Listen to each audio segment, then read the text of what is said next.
basically what you're saying. Welcome back, season 4, episode 2 of the Harold Katz podcast. Glad you could join us. Oren Glickman, Akiva Poppers, and of course, Coach. A lot to dissect. Coach, I think the last time we left off, YU had yet to win, and then they had that big win over NYU. Then had a setback against St. Joe's, Connecticut, and now they're off to Skyline play, off to a winning start, and now it's Illinois Wesleyan back to non-conference play on Monday night. Your thoughts so far now with the team now compared to then? Well, I think I don't think what I said before was off at all. You got to guard. Um, Scrapped what we were doing defensively because, to be honest, it made no sense, and I'll take the heat for that. And then now we actually have some help, so it's not where it should be, and maybe after this break it will be. But it's better defensively. It's better than it has been. We do have guys who, you just wish they would, be locked in on both sides of the floor. I actually thought, what was the last game we played against somebody in the league? What was it? Manhattanville. Manville. Handle.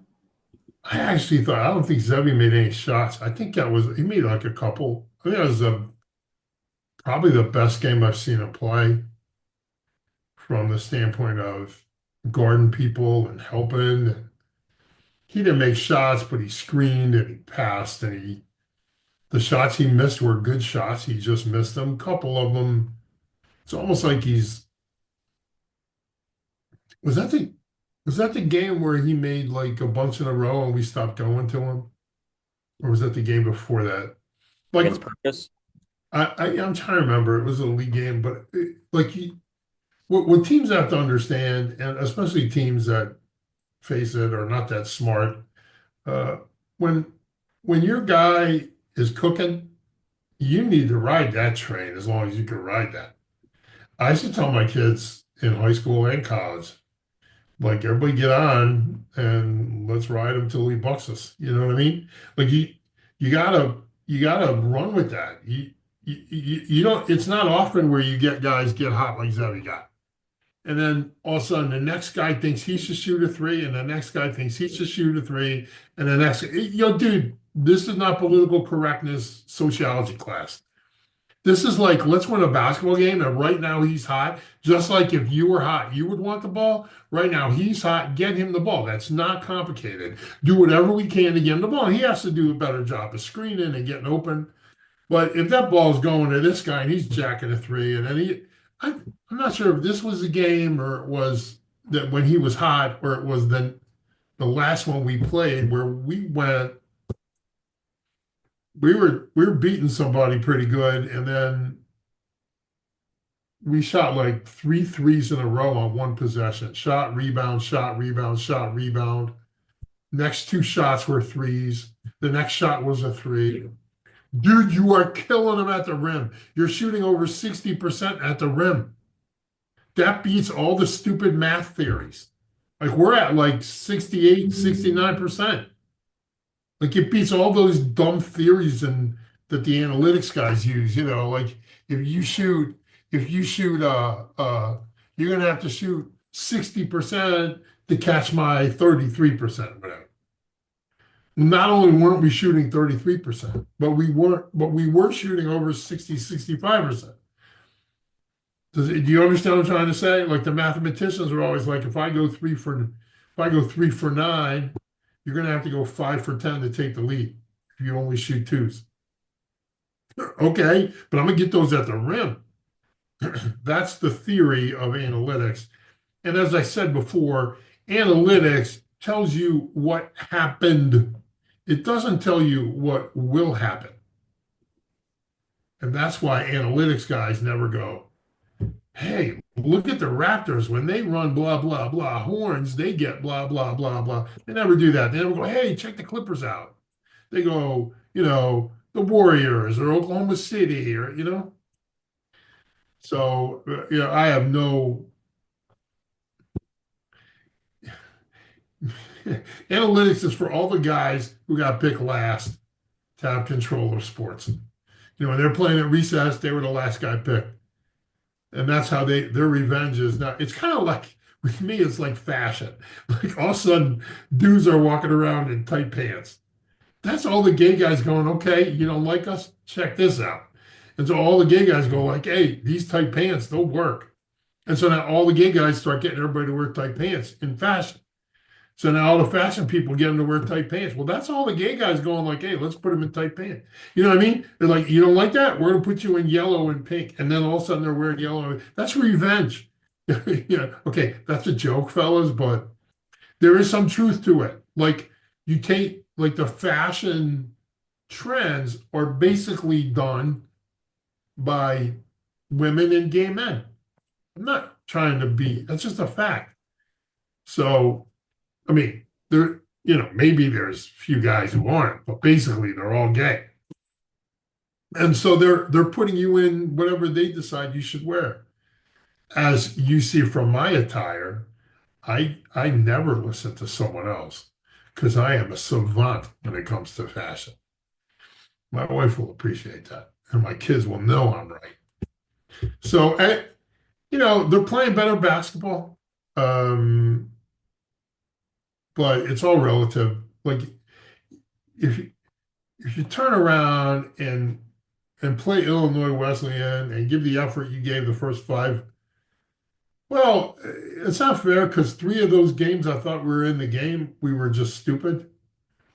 I don't think you can really fix stupid, but I think you can try to get away from it.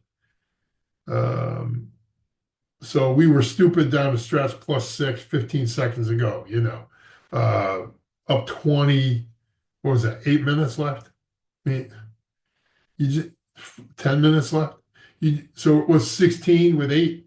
Like you just can't, like you have to win games like that if you're a championship team. Now we could end up winning this league and they go back to back and all that stuff, but we gotta play better if we expect to beat somebody in March. And I'm not sure it's a given. I haven't seen the rest of this league yet, but you know, you gotta work hard in this league to struggle if you're YU. That's my opinion. People can disagree, but you got to work hard. You got to purposely, I don't know purposely, but you got to consciously be stupid. We're playing better defense. We are taking better shots. At times we execute the crap out of what we're trying to do. It'd be nice to play through the post. It'd be nice if some guys who can't score on the perimeter would stop going on the perimeter and stay strictly in the post area and learn how to play basketball like that.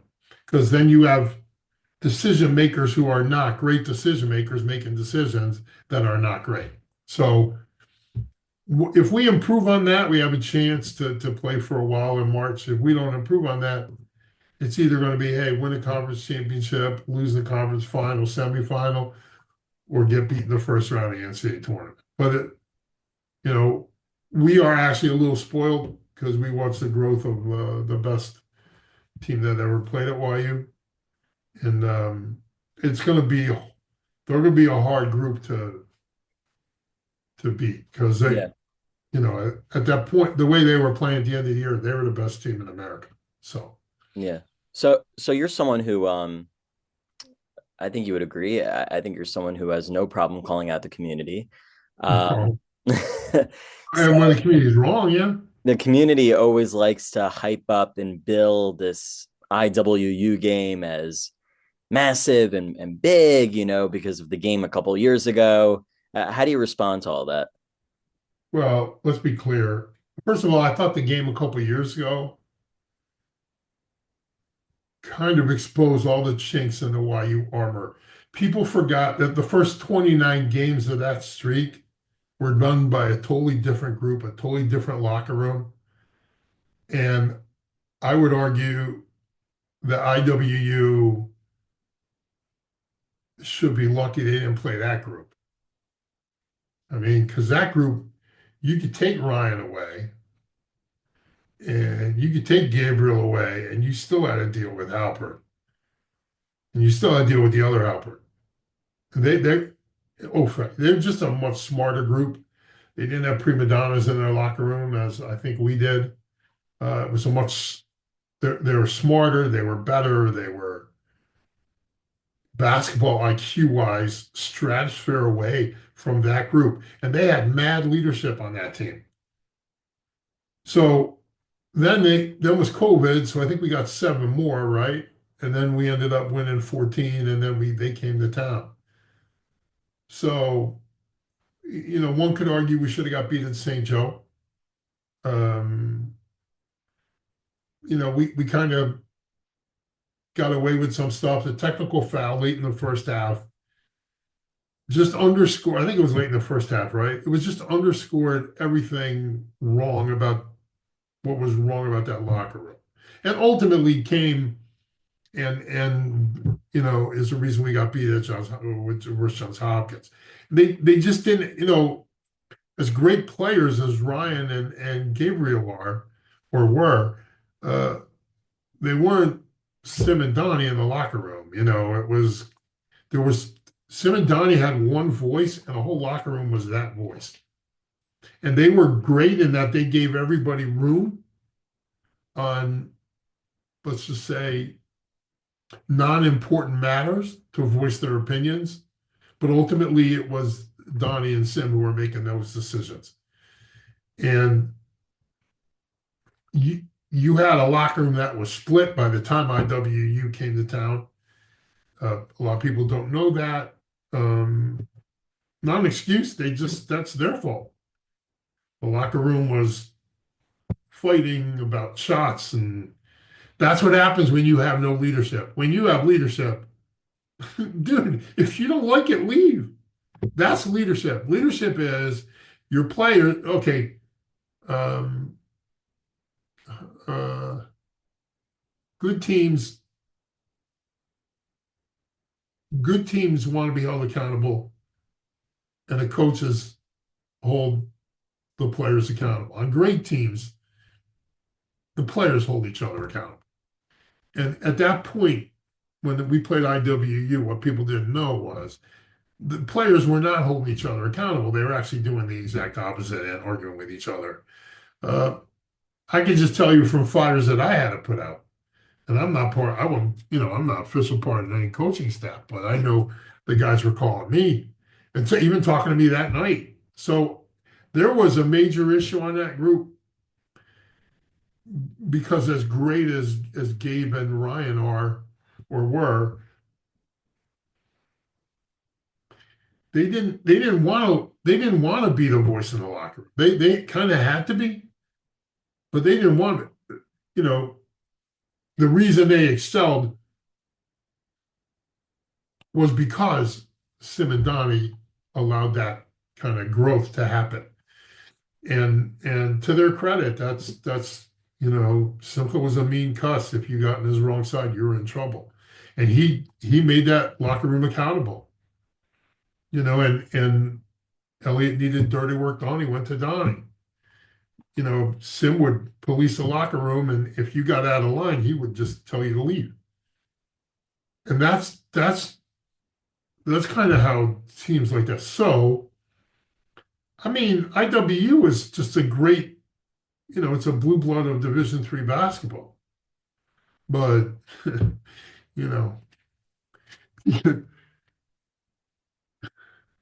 I mean, it goes all the way back to Jack Sigma. So what are we talking about? The 60s and the 70s? We're like in 10 or 11 years, maybe, well, I don't know, 11 years, 12 years through this iteration of YU basketball. Before that, with all due respect to anything that came before that, it was elementary snore fest, where, yeah, we can't really play with them, so we won't schedule them. And I'm kind of like, since when are Jews taking back seats to anybody? Even in basketball. So why are we playing IWU? Why do we play NYU? Why do we play Tufts? Why do we play? Because we can. Like, who says we can't compete on that? It's because that group back then went through the struggles of trying to beat Williams. And I remember when Connecticut College was a big deal and they were last place in their freaking league, you know. And then we just kind of blew past that neighborhood. And so let's play these guys. And people don't know this, but everybody said no to us every time we wanted to play. Like, what good is our game going to do a blue blood? Like IWU, what good would playing Yeshiva do? All of a sudden, we start playing a little better. We win, we go to the NCAA tournament sophomore year, and now they're going like, okay, we'll play you. I give the guy at Williams credit because even, that sophomore year, he was playing us, and then all of a sudden everybody else started, okay, we'll play you, because we went to the NCAA tournament, so now there's some cachet to it. And we kind of, as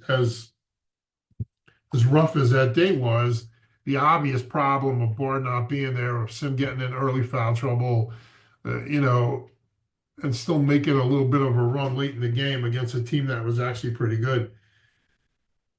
It gives you certain, and then once that happened, we were able to schedule, other blue bloods, and that's how the IWU thing happens because of that team. But like I said, IWU's lucky they didn't have to play that team because I don't think it would have been the same kind of game. They, as good as they were, and by the way, they were really good, and I have a ton of respect for what they do. No, they weren't good enough to beat that team. That team was, they were different. They weren't more talented than anybody. They just played better basketball than you did on both ends of the floor. People forget, we scored 102 points in those first two rounds of the NCAA tournament that year. And they forget that we were playing great defense that year, too. The only reason I think we beat Farmingdale in the semifinal is because we were playing great defense. As bad as, late in the game, I'm talking about. So, wasn't it? Didn't Purchase get out to a big lead in that conference championship that year? Yeah, The 13. beginning of the game. They got out And to then, a 13-3 lead, yeah. and then I think it was that we started diving for loose balls and started playing better basketball and just in a sense blew them out of the gym in like a 10-minute period. So that's what that team had the ability to do. That team that played IWU that first time at YU, they didn't have the ability to do that to you because there were just too many different agendas on that team. And when you have a team with different agendas, there should be one agenda, and that's winning. And that's what that team had. And that's why you had one night. Maybe it was Pop. Pop, did you do some post game? Yeah, I did the post game after the Long Island win on senior night. Right. And didn't they say something like, we just don't care? Like, Yeah. Sim has 8 points one night, Ryan has 30. Ryan has 7 points one night, Sim has 30. You know what I mean? Like, it was that kind of like nobody cared about it. They just wanted to win. And they played that way. So the community, they get all excited about it because it's pretty cool playing a blue blood and all that stuff. And Zebby came out and had a great game that next year on the way out, freshman year. But take it for what it is. We have to play better basketball, regardless of who comes in, whether it's IWU, whether it's Penn State Barron, whether it's Medgar Evers. You just have to play better basketball. We've started to do it a little bit. I watch things other than final scores and stuff like that just because I watch things other than final scores. And you can tell if a team's playing bad. We're starting to play a little better on the defensive end. We need work on the offensive end still. And, as long as everybody's on the same page and everybody has the same agenda, and same agenda, same page means if Zebby's hit 3 threes in a row on 3 consecutive possessions, get him the ball. Like, just get him the ball. Let him go for 20 in a row. You know what I mean? Like, stop trying to, well, he took them, so I got to take it. Stop. Win the game. Stop fouling people with that clock stop. I mean, when you're up double digits, like that's what we do. We just foul people. And I mean, you're a senior-led team. You can't figure out how to get the ball past half court. That's a joke to me.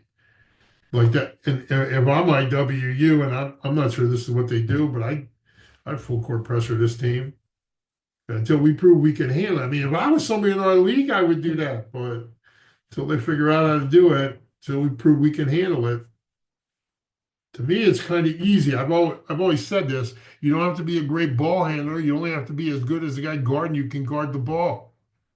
And if they're going to zone press you with these little guards, let that 6'7" guy play right over that. You know what I mean? And the one thing we don't do against the press is attack. We're happy to just Jew it up the floor. You know what I mean? Like make sure we take all 8 seconds and then get up the floor and then dribble for another 15 seconds. You know what I mean? Like it's like we should just be catching layups, and you can get layups 15 seconds later. You just have to work. It just takes time. It takes intelligence. It takes effort. Catch, turn, look. We're going this way. We're not going this way. We're going this way. We tend to, against the press, go this way, and that's why we struggle. If you do this, or go on passing it this way, you're going to beat people. If not, you're going to struggle with it if you play side to side. North and south is how you play against the press. But, TikTok has convinced you to do it side to side. So, that's why they're on TikTok and they're not really coaching basketball. It's my thing. Blowing my nose. So much for you guys talking. So Could have muted your microphone for that. I'm not doing that. Screw that. But yeah, it should be interesting. IW is actually coming off an impressive win against WashU going into this game. And I only noticed now, I'm sure Pop already knew, that the Maxton Athletic Center is actually hosting a second game for IWU on Wednesday afternoon, New Year's Eve in Hamilton. Me, Oren, of course I know that I got them the game. I feel like I've never seen that. Who are they playing? Hamilton. Oh, wow. Hamilton's coming down? That's nice. Yeah. That's so Pop, has that ever happened before, hosting I don't believe we've ever hosted a neutral site, even with Johnny, but definitely not with Elliot. Wow. Very nice. Very nice of YU. So IW is going to get to wear their white in the gym where they play very well. So that's right. They're going to wear white. Yeah. They might get some YU fans coming by to support them because, I think they will, after we've fallen in love with them for some reason. Yeah. You know what I mean? Like, dude, they won a game. Kind of like a Trump Kim Jong-un love thing, right? Yeah. Maybe more like a Trump and Schumer kind of love thing. So yeah, that pretty much wraps up the YU piece of things. Obviously, since you've moved to Israel, I think you've been thankful for the fact that you're far removed from from the Yeshiva League. But there have been some developments, storylines that I think people would be interested to get your thoughts on.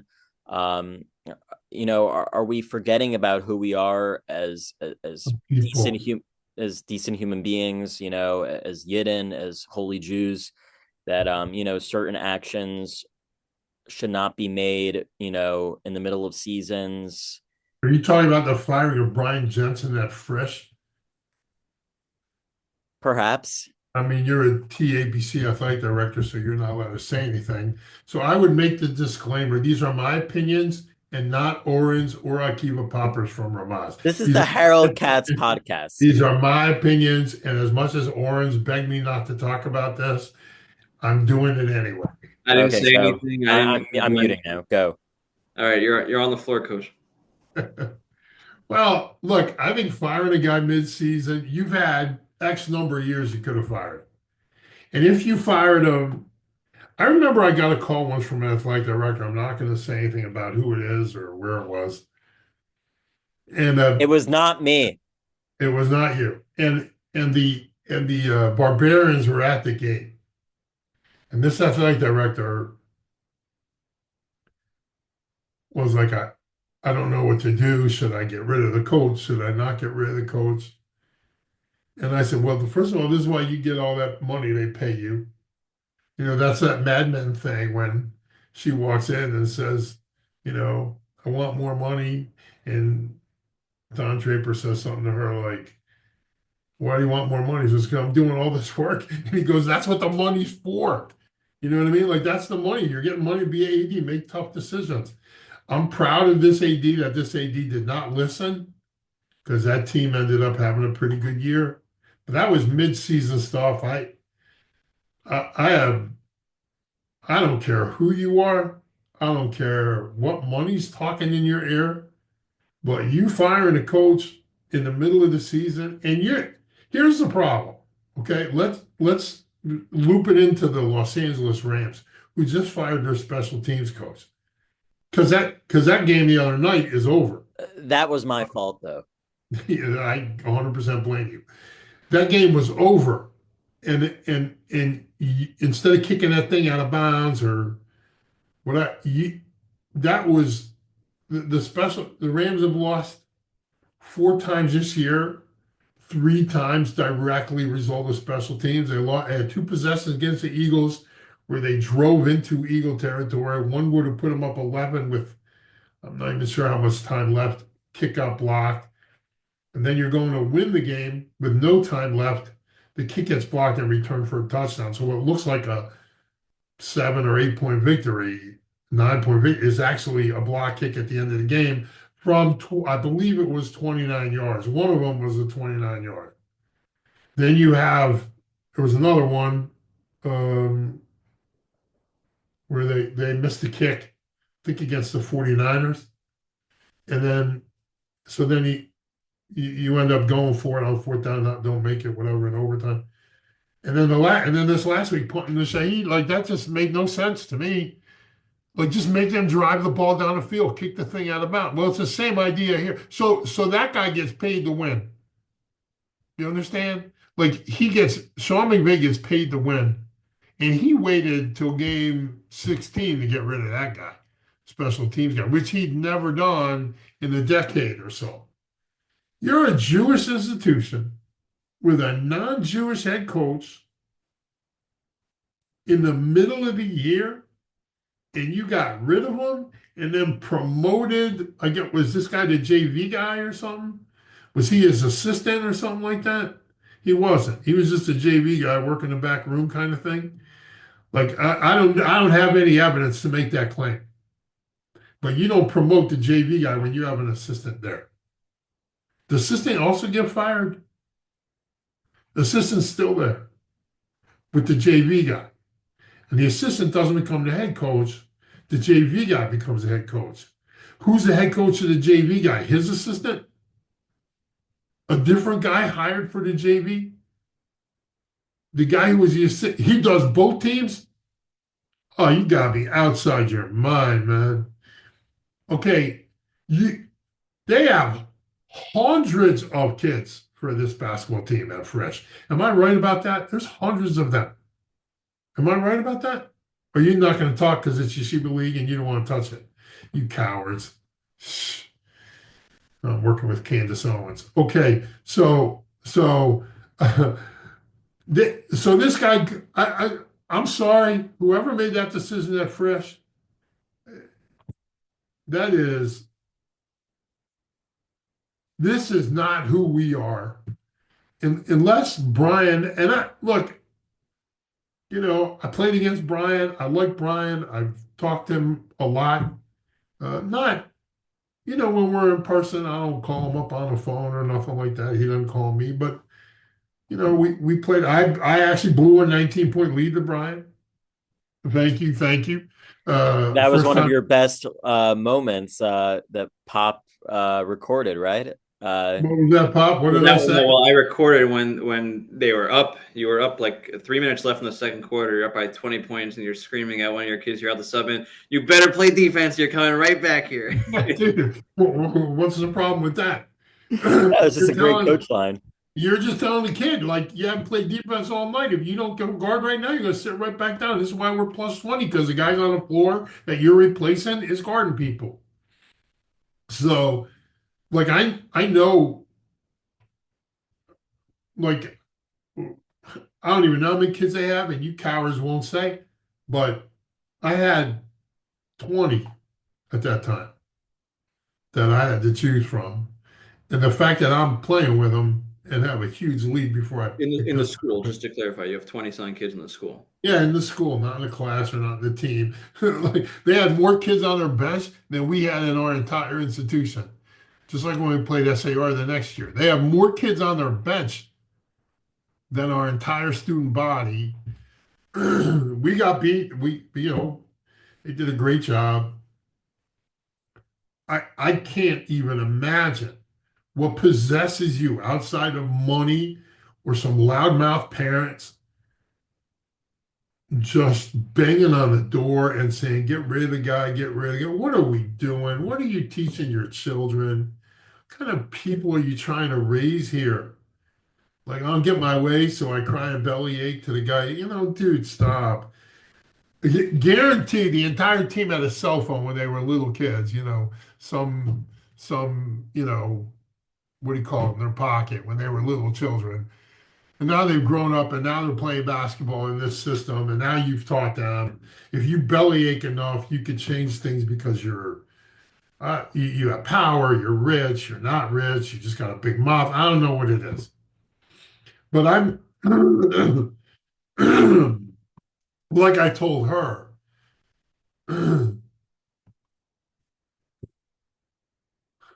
like I told the AD, like just don't listen to the noise and go with your gut. And I think this is a situation where they listen to the noise, where your gut would tell you to do the right thing, and they're listening to the noise. Like what? Like Pop, some JV kids complaining about where you place them in their Yeshiva League power ranking. Is there such a thing as a power ranking in the Yeshiva League? Well, just to be clear, I don't make the power rankings. I just was privy to this information that yes, there's what power in the rankings. world are there power rankings? They get I don't kids know. excited. I have no comment. I'm not involved in this Wait, operation. Oren, when you went to high school, were kids not excited? Yeah, and it wasn't a thing back then when I was in high school. That's right. So you Social don't need media a wasn't as power toxic ranking back then. or So a dumbass all-star game to make them excited. You just need to have adults in the room a little bit. So like, dude, who cares what, it's just it's a bubbled world that like why are we imitating, what the outside world does in our community?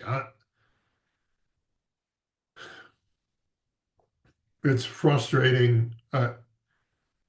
We need adults in charge, and sometimes, like I don't, unless Brian violated some ethical thing, firing him was straight up wrong. You hired him, you kept him this offseason. Fire him at the end of the year if you want to get rid of him.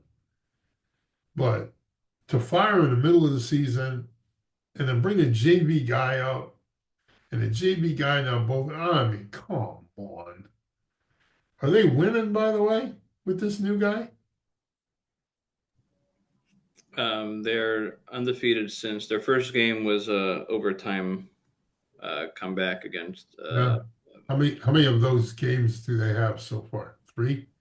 They played 3 games so far. The Yeah. sample size is 3 games. they're 3-0. Were just to be clear, they overtime win, and then they were I believe 8-2 at the time of the firing. They were 8-2 when you fired the guy. Is that what happened? I'm not commenting. You gotta be outside your mind. The little respect I had for them at Frisch, I have less now.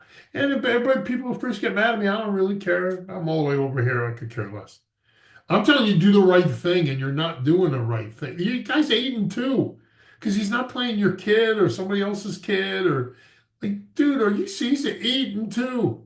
He hasn't diddled any kids, God forbid. He hasn't done anything unethical. Dude, seriously, the only thing I think Brian does wrong is play zone. But Coach Brian played man. I know he played zone. Okay, I understand. Because when he tried to guard us man to man, we got up 20. So Okay. I'm just throwing that out there. So I guess it's a good strategy on his part that he played zone. It is because my kids couldn't handle it. the tapping myself on the back. But he's 8-2 and you fire him. Sorry, you did the wrong thing. I don't care. And of those 3 games that they played, how many should they have won? Um, At either least two, two? either At least at least two? two, yeah, 2 or 3, yeah. Yeah, okay. Well, then you've done nothing. So same 11-2 is what Brian would have been. 11-2. How many times he play in a semifinal or final? He lost a championship game with Alex Zakheim. I don't believe he's been in, or you can correct me if I'm wrong. I don't believe Frisch has been in a semi or a championship other than that since COVID. Yeah, Could be wrong. that's correct. Is that his crime? Then don't hire him for this year. The fact that you hired him means you have to let him play his season out. In my opinion, that's what I would have done as an AD, whether I liked it or not. I would have said prepared for next year with the JV guy or whoever. But to do what they did to Brian was just flat out wrong. And you guys are cowards for being quiet about it. Just saying. I know you're not allowed to talk about it because you're TABC. I'm not trying to get you in trouble, or you're too nice a person. So I'm just telling you that cowardice. This is just cowards. That's all. So like do the right thing. That's the only thing you should have thought about when you were making this Brian decision was doing the right thing. And if people don't like that I said that, again, I don't care. I'm old, I'm a curmudgeon, I don't care. You say whatever you want. You were wrong for doing it. And no one else in the Yeshiva League is gonna call you out, or they're just talking lashon hara about you behind your back. I'm gonna talk lashon hara about you right in front of you. Because you did the wrong thing. It's the same thing with your student body, Oren, at YU when their behavior was inappropriate. I called them out. I mean, we have to have the guts to do that. And I'll take the head. Fresh, you were wrong for getting rid of Brian Jensen, and if the JV guy's mad at me, so be it. I'll get over that too. Over it. Next, what else we got? Well, it's never a Harold Katz podcast without addressing some controversy. Okay. So, another segment that I think that something that you're passionate about that you really want to touch up on. There are commentators out there who you think highly of, both of them, Ben Shapiro, Megyn Kelly, who are in a little bit of a spat right now in terms of anti-Semitism. And I think the viewers would appreciate your thoughts on that topic as well. Well, here's what people don't understand about the Jews, okay? And I'm actually talking about Megyn Kelly, who I really enjoy and I really like, and I watch her, and I've always liked her, and I've been a fan, but it's what I think.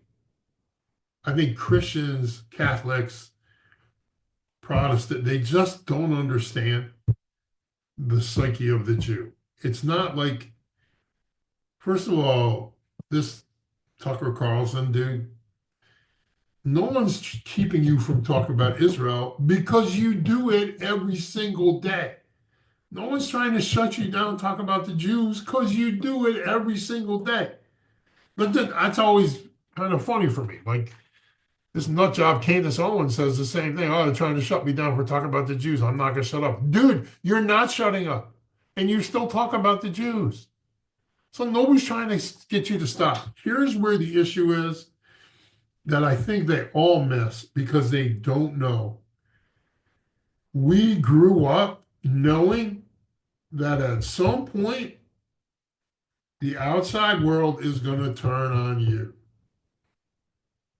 That's what the Jews, that's history repeating itself every single generation. And not only that, there are mounds of volumes that go, soup to nuts on that issue. So when somebody criticizes Israel, the way they're prosecuting the war, I mean, the truth is, I'm going to quote the father-in-law of the rabbi of the Bondi Beach thing in Australia, who passed away, unfortunately. father-in-law is like, he said to Albanese, you can't protect 1,000 people on a beach in Australia, and you're going to tell the Israelis how to prosecute a war and defend 8 million people? Like, really? And that's the same thing. Personally, every day here, there's criticism of the government, criticism of the opposition. That's all they do is criticize each other. One of the reasons why the Messiah is yet to come. But everybody's of one mind here, knowing who the enemy is. And you're sitting in history class, and Megyn Kelly's 16 years old, and she's like, I'm gonna be a lawyer and all that. And she's like, and she learns about the Holocaust, and she's like, where were the people? Why didn't they say anything? Well, maybe they didn't say anything because they were friends with the other people who were saying all the nasty stuff, and they didn't want to get involved because they were friends and they didn't want to betray their friends until the person 3 doors down is being taken to a concentration camp. Now, it's not the same thing, obviously, but the reason the Jews are sensitive about it is because history is repeating itself again and again and again. And the Jews are very in tune to look, everybody knows, everybody who's objective and is intellectual thinker knows, that they're going to turn on us at some point. It's just the way it works. This is how it works. This is biblical. I hate to tell you, anybody who wants to reference, they can reach out to me. But if you read the prophets, if you read one thing at a time, because there's other things going on in my head, like Ben Shapiro called him out because Ben Shapiro is right about this one issue.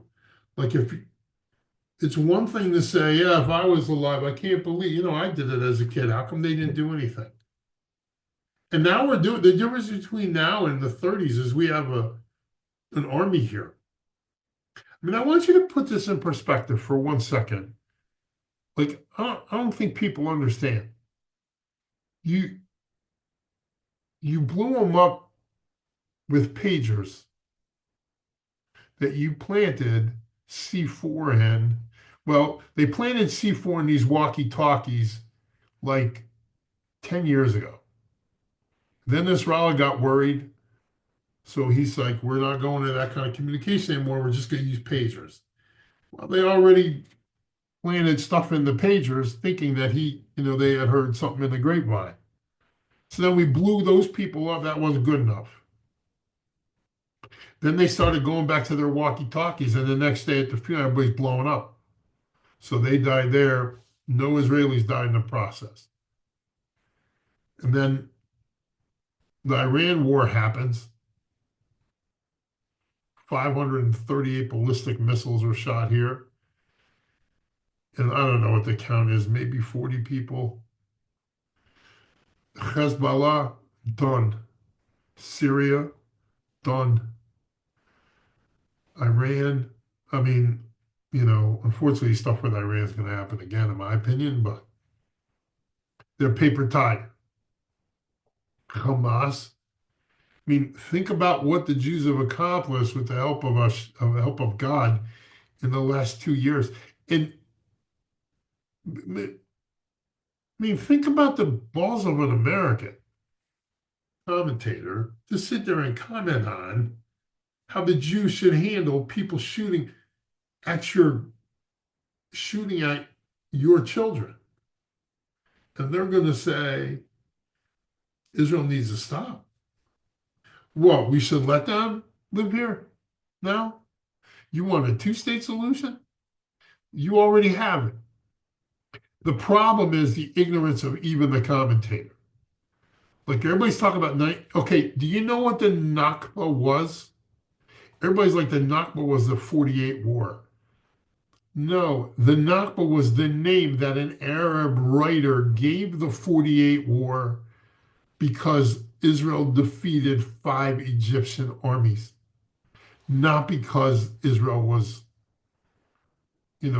a state. it was because 5 armies attacked and were defeated by the Jews.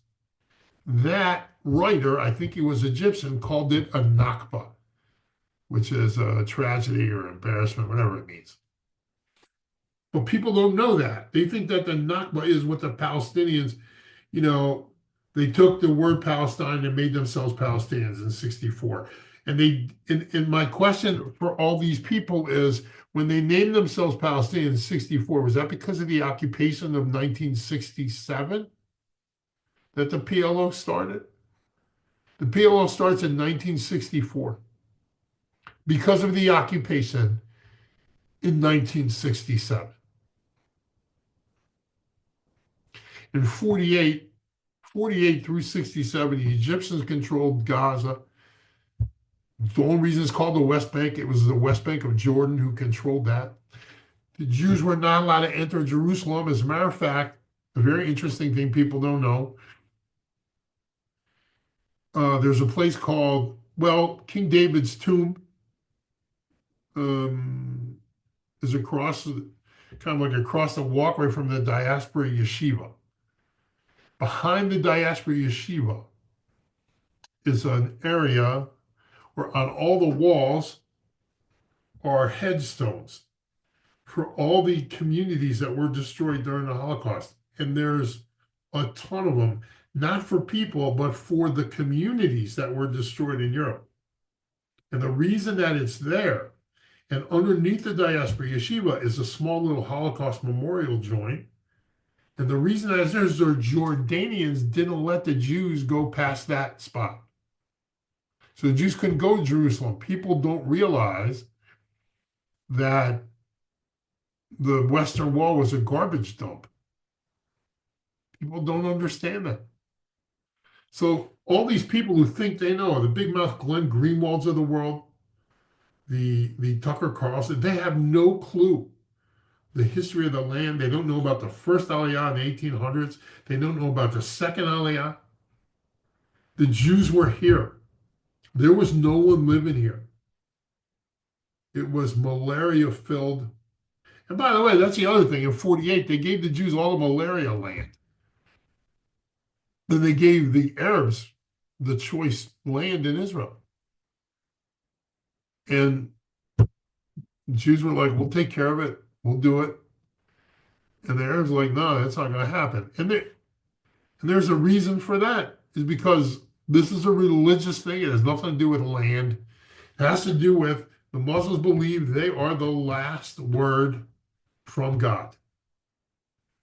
That the Christians and the Jews are evil, and they've been usurped. And the fact that the Jews are here is a slap in the face to Islam, because we're supposed to be gone. Because we had a word that's no longer viable. Oops. So all these people who comment on Israel, so the sensitivity of guys who are concerned about, I think it's wrong that people call people anti-Semites when they're not. That's just the boy who cried wolf. I mean, Candace Owens, it's obvious. I think that's Catholicism, because the bottom line is, the Catholic Church, I think it's fair to say the Catholic Church has killed more Jews than Islam, but it's close. It's a tight race. Catholic Church has been killing us for centuries. Oh, wait, so have the Muslims. Never mind. No, but the Catholic Church, of which she's a part of now, you have to listen to them. Even when you listen to Michael Knowles, who I also like, he believes we've been replaced. You know what we do? We just keep moving, keep going forward, let them talk all their nonsense. How many of these Christians and Catholics and Muslims know, how many Jews know, that the Torah was given as one long word? From the letter Bet in Bereshit to the letter Lamed in Yisrael, and it's one long word. How did we know what nekudah to put underneath? What vowel? How did we know where to separate the words? That's why you see in the Talmud, for instance, or in commentaries, where some words it could be read as this, and then it would mean this. You understand? So everybody, like the Latin translation or Greek translation, is all coming from what the Jews separated, what the Jews knew the Torah said. But Pete, like Pete, okay, there were when I was in Baltimore, there were, I know I'm off the track here, but I'll get back to it. There were Mormons who used to come to our house all the time because they were in our neighborhood. And they were trying to convert us and all that. And the one time the guy comes in and he's like,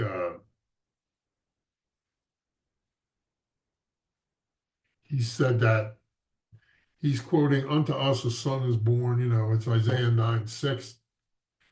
And there's a very interesting, Gemara in the Talmud in Sanhedrin 94a. And you could look this up. Is the baby that they're talking that the prophet Isaiah is talking about is actually King Hezekiah. And there's a whole debate if God should make Hezekiah the Mashiach, the Messiah. And it's a fascinating Gemara, and there's three different answers. It's really fascinating Gemara. I encourage you to look at it. And these Mormons were coming in and giving me the whole deal. And I'm kind of like, dude, and I had just learned it. I'm like, dude, if you just knew what you were talking about with me right now, you feel like the biggest moron on 2 feet because you have no clue what you're talking about. Like, and we were friends, and then they told me that like the church is going to be built in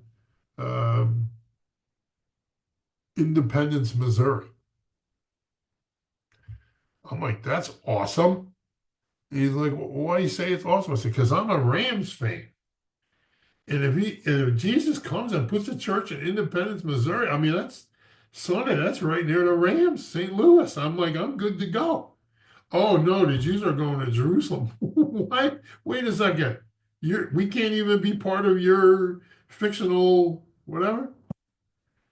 So we were friends like that, but my point is they don't even know what they're talking about. And so it's worthless for us to argue with that. I would suggest every single person listening to this who is Jewish and can read it, go to Nachmanides' disputation at Barcelona. It is fascinating. And he was forced to defend Judaism against the Catholic Church. And it is an outstanding, he took notes, it's outstanding. How erudite he is, But now you're really talking about ignorance. The ignorance of Candace Owens' ignorance there's a special section. And Tucker Carlson, the other day said something like, no one cares about Israel. Then why do you keep talking about Israel? And you're in a bag for Qatar.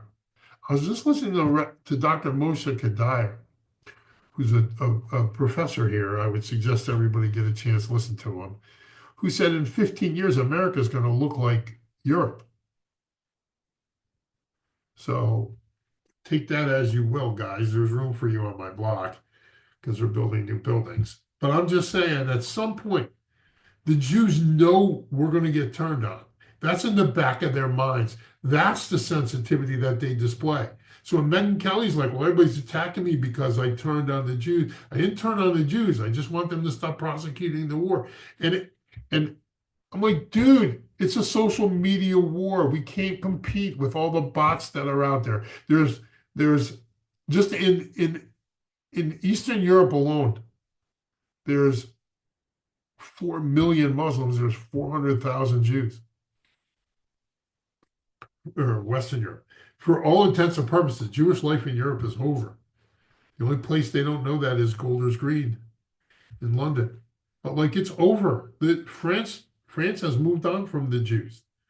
So like with all due respect, like as Menachem Begin told Chancellor Schmidt of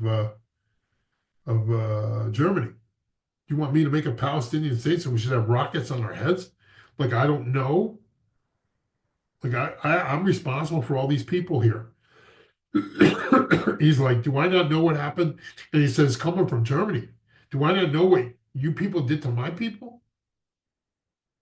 You don't, what my brothers and sisters had to go through because of the Germans? People don't know this. The yellow star that's the Germans made us wear is actually from Baghdad, from the Muslims. The yellow, like there's so much ignorance in the world. So then you have ignorant people ignorantly comment on things they know nothing about. It's like Ronald Reagan said, it's not that our Democrats, he said, Ronald Reagan said something like, it's not that the Democrats don't know what they're talking about. It's that, what do you say? It's that there's so much that they talk about that they don't know. Something like that. It's a comment like that.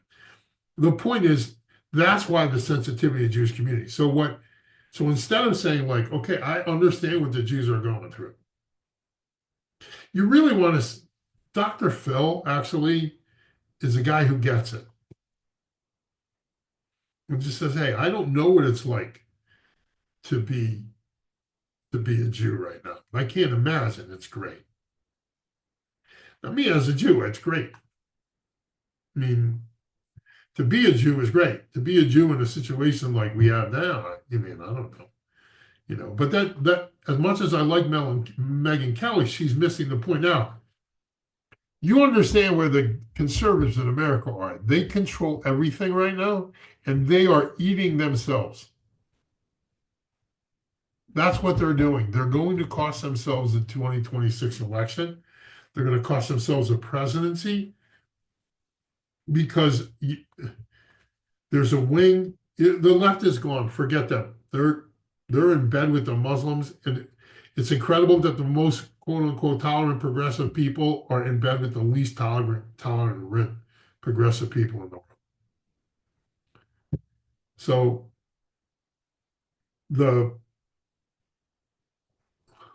But you're saying there's an extremist right-wing faction that could be a threat, and we have to do everything possible to minimize it? no, I'm saying there's extremist right-wing faction that's going to destroy the Conservative Party. Listen, the Pat Buchanans of the world, what Tucker's taking over for, they've always been there. They've just been quiet. I told you this before. I told you this years ago, 2 years ago. Whenever anti-Semitism comes out, it never goes away, ever. We have to leave to get it to go away. And I'm telling you what, the people here in Israel, they're just whistling while they work. Y'all want to get mad at us? So be it. It's not your children going to war. We're not asking your children to die to protect us. We're not asking you to do that. We're doing that. And everybody said, well, we give them all this aid. Dude, there's a law in America that we have to spend 100% of our money that we buy our stuff from here on American-made manufacturing defense systems. It used to be 75%, and then I think the Obama administration made it 100%. It's basically a welfare program for the American military. That's what it is. Compare the money. Like people they just don't know. And all these complaints about AIPAC. AIPAC is an American organization. Period. It has nothing to do with the state of Israel. So you're really talking about a massive level of ignorance, and people just run their mouth and they have no clue what they're talking about. It's akin to commentators on basketball talking about basketball. Whether in our community or others. Like it's. Let me just tell you this. Hamas is saying that they don't know where this last hostage is. Total pure crap. The Israelis know where he is. They knew where they were the whole time.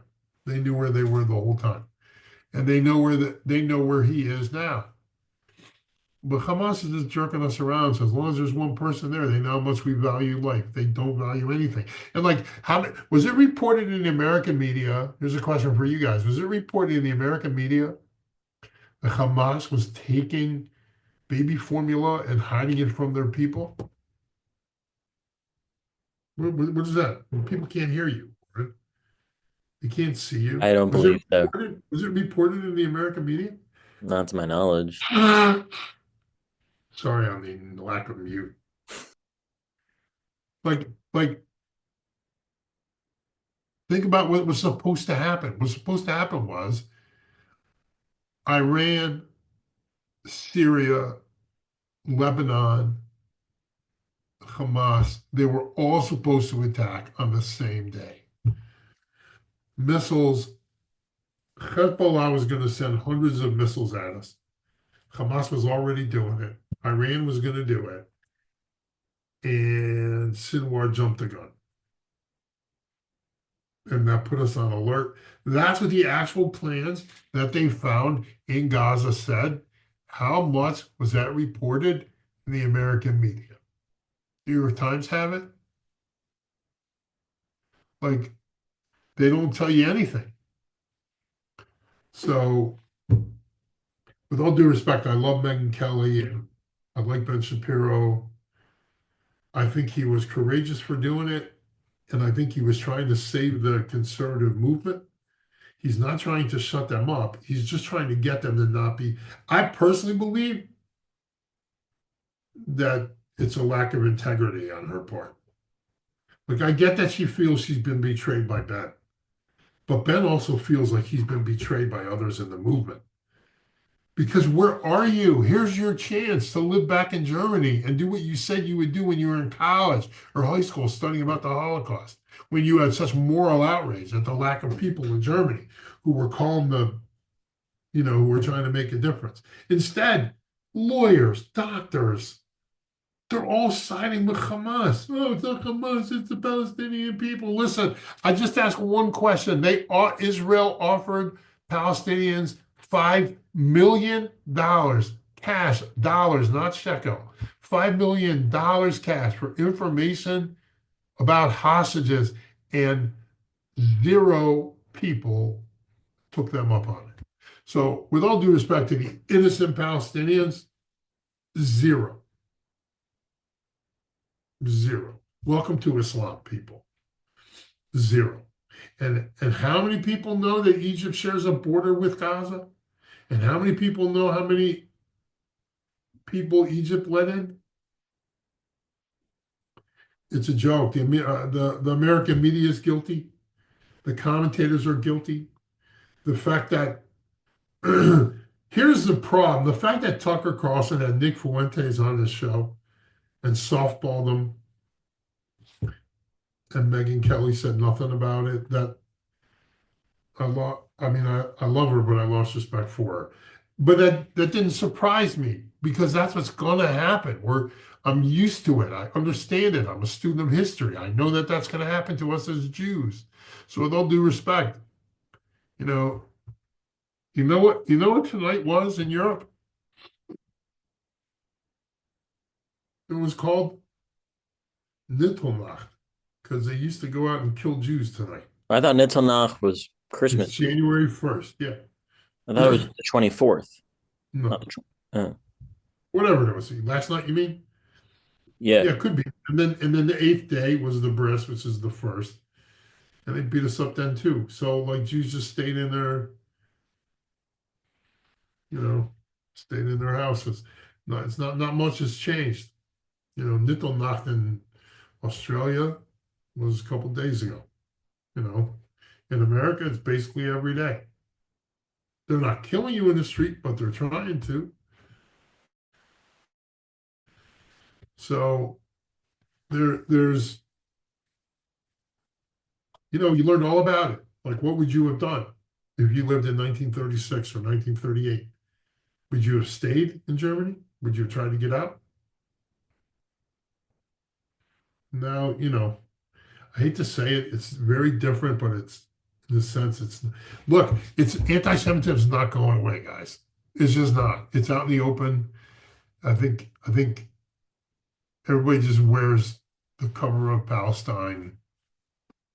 Who they know nothing about it. My question would be if the Jews if the Jews took people's land, then why were five Arab armies attacking them? Does that make sense to you? The Nakba, the Jews came in and took their land. That was it. It was a war. There were five Arab armies that launched a war against the Jews. What are we missing here? Ignorance. They're all ignorant, and they don't want to hear you. So it's it's it's incredible the way God moves the chess pieces of history. Incredible. I'm in awe of God. Just we live here and we have a chance, and to be here. So I don't ever suggest people should run away from something. They should run to something. This is the greatest secret in the history of the world. I'm telling you, living here, it's awesome. It's always great when Coach closes out a podcast with an Aliyah pitch. I'm not really doing that. I'm just telling you, like, ask yourself a question. What's it going to take?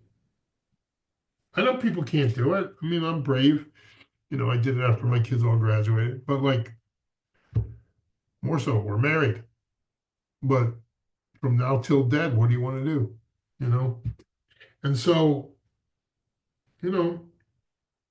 I'm just telling you, I'm telling you, it's like here. It's just awesome here. And, the weather's beautiful, just like you get in Florida. Like if the Jews are moving to Florida now because of Mamdani, that's another one. Enjoy that. Are you in New York, Pop? Of course I am. You bastards deserve everything you get, boy. Tell you what. After de Blasio, you all voted for this. New York is a special kind of stupid, man. And the Jews, good luck, because if you believe what comes out of his mouth, it's always yeah, but you'll see. Just watch him with a yeah, but. Yeah, we're protecting the Jews, but Israel. Yeah, but Zionism. Yeah, but it's always the Jews. Because he's a Muslim. He has to hate the Jews. That's the Koran, dude. Wake up. Now, we can get into a whole discussion about Shia and Sunni, whatever. But come live in this neighborhood. The fact that Israel's still here with all the crap that people put at him, and for backseat drivers to comment on the Jewish state defending itself. Shut up. Come over here. Shut up. Grab a gun. Hey, let me ask you a question. Is there a football game today? Is it the Cowboys? There are 3 football games today. None of them are good. Is it a Cowboy game today? Cowboys Commanders starts, I think, in like an hour and a half. Oh, what is it, 8 o'clock? Like 1 o'clock? Yeah. Okay. Who's playing quarterback for the Redskins? I'm sorry, the Commanders. Redskins. It's not Mariota. Josh Johnson, right? Josh Johnson, right? Yeah. Who's playing quarterback for Kansas City in the second game? You don't even know. No. I mean, they're out of the playoffs, so who cares at this point? I think it's like Bob Odekirk.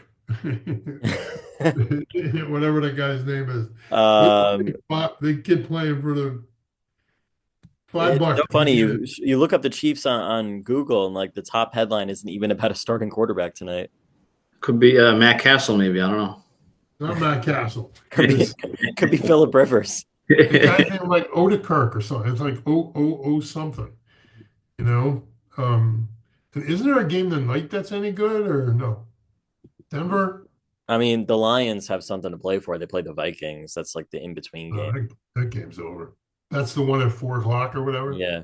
Yeah. The NBA, I mean, I know you're not an NBA fan, but the NBA. I'm not. I was just going to ask about this car wreck that is the NBA. Is it true OKC's lost 1 game? They've lost 3, I think. 3. They're in a slump. What's the record? Let's see. 28-3 or something like that. They are. Oh, I'm sorry. They've lost 4. They're 26-4. 26-4. They play the Spurs at 2:30. 9:30 your time. Oh, is that on TV? I think everything's on ABC. Who's playing now? The Knicks? The Knicks are playing at noon against the Cavs. Is that game any good or Yeah, for NBA standards, it's good. For Coach Harold Katz, nothing's good. no? Fact, is Miami playing today?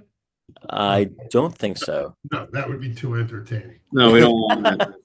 Coach, you would enjoy Miami and Denver. Yeah. First of all, I just want to revisit Jokic. Yeah.